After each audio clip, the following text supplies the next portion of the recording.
ভাবুন তো, এক সকালে ঘুম থেকে উঠে দেখলেন আপনি বিছানা থেকে ধীরে ধীরে উপরে উঠতে শুরু করেছেন। না, আপনি স্বপ্ন দেখছেন না, সত্যিই আপনার পা মাটিতে নেই। পৃথিবীর সবচেয়ে নির্ভরযোগ্য শক্তি মাধ্যাকর্ষণ হঠাৎ করে বন্ধ হয়ে গেছে। ঠিক তখন কি হবে আমাদের পৃথিবীতে? আপনি, আমি, এই মহাসাগর, এই দালান কোঠা, সবকিছু? মাধ্যাকর্ষণ হলো সেই অদৃশ্য শক্তি যা পৃথিবীর কেন্দ্র থেকে আমাদের টেনে রাখে। আমরা যখন লাফ দিই, পড়েও যাই, এটাই আমাদের মাটিতে ফিরিয়ে আনে। এই শক্তি শুধু আমাদেরই নয়, বাতাস, পানি, গাছপালা, উপগ্রহ, এমনকি চাঁদ, সবকিছু টেনে রাখে এই মাধ্যাকর্ষণ। এটা বন্ধ হয়ে গেলে পুরো পৃথিবী যেন হয়ে উঠবে এক বিশৃঙ্খল সিনেমার সেট। প্রথমেই যা ঘটবে তা সবচেয়ে ভয়াবহ। আপনি, আমি, আমরা সবাই হালকা হয়ে আকাশে ভেসে উঠব। ছোট বাচ্চারা যেমন বেলুন হাতে ধরলে তা উপরে উঠে যায়, ঠিক সেভাবেই আমাদের শরীর ধীরে ধীরে ভেসে যাবে। আপনার হাত থেকে মোবাইল পড়ে গেল, এখন আর সেটা মেঝেতে পড়বে না, বরং সেটিও আপনার পাশে ভেসে থাকবে। বাস, ট্রেন, মোটরসাইকেল সব থেমে যাবে, কারণ মাধ্যাকর্ষণ ছাড়া চাকা আর মাটিতে থাকবে না। এখন আসুন আরও ভয়ানক জায়গায়, প্রকৃতি। সমুদ্রের পানি যেটা কোটি কোটি টন ভারী, সেটা আর মাটির সাথে থাকবে না। তৎক্ষণাৎ সেটা বিশাল বিশাল জলের ঢেউ আকারে আকাশে উঠতে থাকবে। গাছপালা, পাখি, প্রাণী সব হাওয়ায় মিশে যাবে।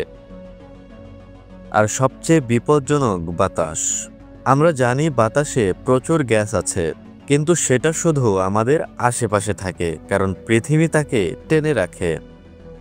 মাধ্যাকর্ষণ বন্ধ হয়ে গেলে বাতাসও মহাকাশে বেরিয়ে যেতে শুরু করবে। এত দ্রুত বাতাস পাতলা হতে থাকবে যে আমরা নিঃশ্বাস নিতে পারবো না, শ্বাস বন্ধ হয়ে যাবে। এতদিনের গড়া প্রযুক্তি ব্যবস্থা এক মুহূর্তে অচল হয়ে যাবে।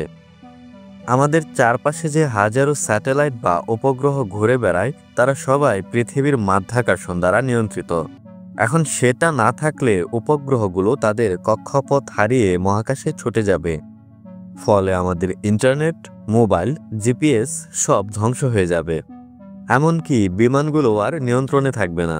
উড়ে যাওয়া তো দূরের কথা, তারা কোথায় গিয়ে পৌঁছবে কেউ জানে না।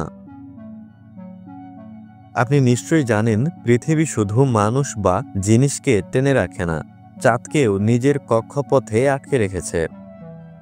মাধ্যাকর্ষণ না থাকলে চাঁদও চলে যাবে নিজের পথে, তাতে পৃথিবীর উপর বিশাল প্রভাব পড়বে। সমুদ্রের জোয়ার ভাটা বন্ধ হয়ে যাবে, রাতের আকাশ বদলে যাবে, এমনকি পৃথিবীর ঘূর্ণনও ব্যাহত হতে পারে। এ যেন এক ভয়ঙ্কর বৈজ্ঞানিক দুঃস্বপ্ন। যদিও বাস্তবে মাধ্যাকর্ষণ কখনোই হঠাৎ করে বন্ধ হয়ে যাবে না, কারণ এটা মহাবিশ্বের মৌলিক একটি শক্তি। তবুও এই কল্পনার মাধ্যমে আমরা বুঝতে পারি মাধ্যাকর্ষণ ছাড়া আমাদের অস্তিত্ব কতটা দুর্বল। এটা শুধু একটা বিজ্ঞান ভিত্তিক বিষয় না, এটা আমাদের প্রতিটা নিঃশ্বাস, প্রতিটা পদক্ষেপ, আমাদের সম্পূর্ণ জীবনের ভিত্তি। আমরা এতদিন যাকে স্বাভাবিক ভেবেছি, আসলে তার পেছনে আছে অদৃশ্য অথচ ভীষণ গুরুত্বপূর্ণ বিজ্ঞান। এমন অবিশ্বাস্য বিজ্ঞান আর রহস্যের খোঁজে আপনিও যদি কৌতূহলী হন, তাহলে আর অপেক্ষা কেন? সাবস্ক্রাইব করুন কৌতূহল 360 আর কমেন্টে লিখে জানান আপনি কেমন ভিডিও দেখতে চান। পরবর্তী পর্বে দেখা হবে আরও এক বিস্ময়কর বিষয়ের সঙ্গে।